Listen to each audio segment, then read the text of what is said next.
নমস্কার বন্ধুরা, চলে এসেছি নতুন একটি জবা গাছের ভিডিও নিয়ে।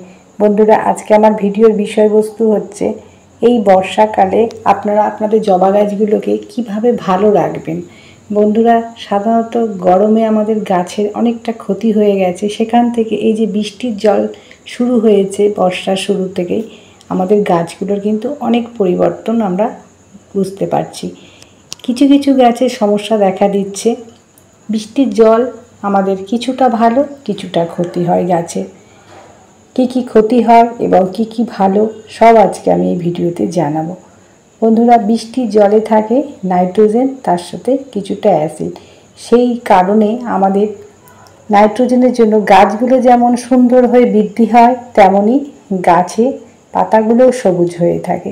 কিন্তু এই বৃষ্টির জল যখন অতিমাত্রায় হতে থাকছে, তখন আমাদের কিন্তু গাছে কিছু ক্ষতি হয়ে যাচ্ছে। বন্ধুরা, আমাদের যে সমস্ত ছোট ছোট কুঁড়ি আসছে গাছে, সেই কুঁড়িগুলো অসময়ে ঝরে পড়ে যাচ্ছে, তার সাথে পাতা হলুদ হয়ে যাচ্ছে এবং কিছু গাছের একেবারে কুঁড়ি আসছে না। বন্ধুরা, আমরা এই সব সমস্যা কিভাবে সমাধান করব? আমাদের গাছে কুঁড়ি তো আসছে, কিন্তু সেই কুঁড়িগুলো ফোটার আগে ঝরে যাচ্ছে। আমরা সাধারণত জানি গাছে কুঁড়ি ঝরা এর কারণ হচ্ছে গাছে নানান ধরনের পোকামাকড়ের বাসা, যেমন মাকড়ের বাসা, তার সাথে মিলিবাগ এবং পিঁপড়ে। এই বর্ষায় বন্ধুরা লক্ষ্য করে দেখবেন টবের মাটিতে লাল, কালো নানান ধরনের কিন্তু ছোট ছোট পিঁপড়ে বাসা বাঁধছে এবং ছোট্ট ছোট্ট কেন্ন। সেই সবের জন্যও কিন্তু আমাদের কি হচ্ছে, গাছের কুঁড়িগুলো ঝরে পড়ে যাচ্ছে। মাকড় এবং অন্যান্য যে পিঁপড়ে এবং পোকামাকড়, জাপ পোকা, তার সাথে মিলিবাগ, এগুলো কি করছে, কুঁড়ির যে রস সেটা কিন্তু এরা খেয়ে নেওয়ার ফলেই কিন্তু আমাদের গাছের কুঁড়িগুলো ঝরে পড়ছে। বন্ধুরা, এই যে ভাত আমরা ঘরোয়াভাবে কীটনাশক তৈরি করব এই সমস্ত পোকামাকড়ের জন্য। আমাদের এই ভাত, আমরা বাসি ভাত তো অনেক সময় ফেলে দিই। বন্ধুরা, সেই বাসি ভাতটা আপনারা একটা জলের বোতলে এইভাবে আমি ভরে রেখেছি, আপনারা 7 দিন ভরে রাখবেন। ভরে রাখার পর আপনারা কি করবেন, এটাকে স্প্রে বোতলে আপনারা ভরে নেবেন। ভরে নিয়ে ঠিক সন্ধ্যার আগে আপনারা প্রতিটি গাছে স্প্রে করবেন। তাহলে দেখবেন আপনাদের গাছ থেকে 1 থেকে 2 দিনের মধ্যেই সব ধরনের পোকা মাকড় এবং যে পিঁপড়ে সব কিন্তু দূর হয়ে যাবে। এই ভাতের মধ্যে আছে যে অ্যালকোহলটা তৈরি হচ্ছে, সেটা কিন্তু পোকামাকড়ের জন্য ভীষণ উপকারী একটি কীটনাশক তৈরি হচ্ছে। তারপর আসি পাতা হলুদ হয়ে যাচ্ছে। এই যে পাতা হলুদ হয়ে যাচ্ছে, নিচের পাতাগুলো বন্ধুরা লক্ষ্য করে দেখুন সবুজ, আর উপরের অংশগুলো কিন্তু হলুদ হয়ে যাচ্ছে। এটা গাছে সম্পূর্ণ ম্যাগনেসিয়ামের অভাব। এবং এই যে বৃষ্টির জলটা পড়ছে, এই বৃষ্টির জলে কি হচ্ছে বন্ধুরা, মাটিটা আমাদের অতিমাত্রায় অ্যালকাইন হয়ে যাচ্ছে। সেই কারণেও কিন্তু আমাদের গাছের পাতাগুলো হলুদ হয়ে যাচ্ছে। বন্ধুরা, আমরা সেখান থেকে কিভাবে মাটিটাকে স্বাভাবিক করব? আমি রেখেছি চুন, এটাও কিন্তু ঘরোয়া। আপনারা এই চুন 1 চামচ করে প্রতিটি গাছে আপনারা দিয়ে দেবেন। তাহলে মাটিটা যে বৃষ্টির জলের জন্য অ্যালকাইন হয়ে যাচ্ছে, সেটা কিন্তু আমাদের স্বাভাবিক হয়ে যাবে। আর আমরা জানি 7-এর উপরে পিএইচ লেভেল হলে সেই মাটি কিন্তু অ্যালকাইন হয়ে যায়। সেখানে আমাদের গাছের কুঁড়ি ঝরে যাবে, গাছের পাতা হলুদ হয়ে যাবে, গাছে কিন্তু নানান সমস্যা দেখা দেবে।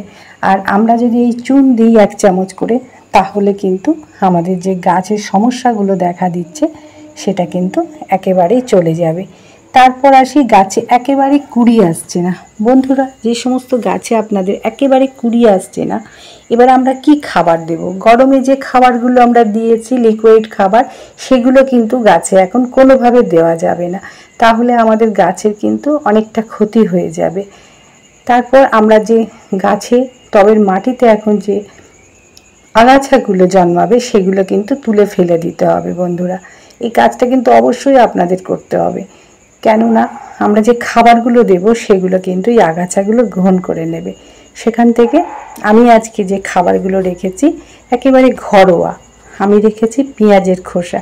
এই পেঁয়াজের খোসার মধ্যে আছে প্রচুর পরিমাণে পটাশিয়াম, তার সাথে আছে ম্যাগনেসিয়াম, যেগুলো আমাদের গাছের জন্য ভীষণ দরকার। যেমন পাতা হলুদ হয়ে যায় ম্যাগনেসিয়ামের অভাবে, সেটা আমাদের পূরণ হবে এবং আমাদের গাছে যে কুড়ি আসছে না সেই কুড়িটা ভরপুর কুড়ি আসবে এবং ফুলের সাইজ আমাদের এই বর্ষায় কিছু কিছু গাছের একেবারে ছোট হচ্ছে, সেটাও কিন্তু বৃদ্ধি পাবে। এক মুঠো করে বন্ধুরা আপনারা প্রতিটি গাছে এইভাবে একটু মাটিটা খোঁড়াই করে নেবেন, নেওয়ার পর দিয়ে দেবেন। এরপর আমি আরও কিছু খাবার দেব, যেগুলো একেবারে আমাদের ফেলে দেওয়া জিনিস। আমি এরপর রেখেছি কলার খোসা। এই কলার খোসার মধ্যে আছে প্রচুর পরিমাণে পটাশিয়াম। আমাদের যে সমস্ত গাছের বৃদ্ধি হচ্ছে না কিংবা গাছের কুড়ি ঝরে যাচ্ছে, সেখান থেকে সব বন্ধ হবে। এই কলার খোসা আমরা এখন কিন্তু একবারে শুকিয়ে রেখে দেব, রেখে গাছের গোড়ায় এইভাবে আমরা টবের মাটিতে দিয়ে দেব 1 মুঠো করে। এই বর্ষায় বন্ধুরা আপনারা তরল সার একেবারেই গাছে দেবেন না, দিলে গাছের কি ক্ষতি হবে, সেটা আমাদের শিকড়ে ফাঙ্গাস ধরে যাবে। কেননা এই যে টানা বৃষ্টি হচ্ছে, এই বৃষ্টিতে আমাদের টবের মাটিটা ভিজে থাকে, আর সেখান থেকে আমরা যদি লিকুইড খাবার দিই গাছে, তাহলে কিন্তু যে কোনো সময় আমাদের গাছে ফাঙ্গাস ধরে গিয়ে আমাদের গাছটা একেবারে মারা যাবে। সেই জন্য বন্ধুরা আমরা এখন শুকনো খাবার দেব। তারপর যেটা দিচ্ছি সেটা হচ্ছে আলুর খোসা।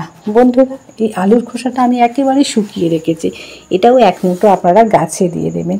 এই আলুর খোসার মধ্যে আছে প্রচুর পরিমাণে পটাশিয়াম, তার সাথে ক্যালসিয়াম, ম্যাগনেসিয়াম, সালফার, এগুলো কিন্তু আমরা পেয়ে থাকি। এইভাবে বন্ধুরা আপনারা আপনাদের গাছের পরিচর্যা করুন আর গাছ থেকে এইভাবে নতুন নতুন ফুল ফোটান। আজকের মতো ভিডিওটি শেষ করছি। ভিডিওটি ভালো লাগবে অবশ্যই একটা লাইক করবেন, কমেন্ট করবেন। আজকের মতো নমস্কার, ভালো থাকুন, সুস্থ থাকুন, এই বলে আজকের ভিডিওটি শেষ করছি।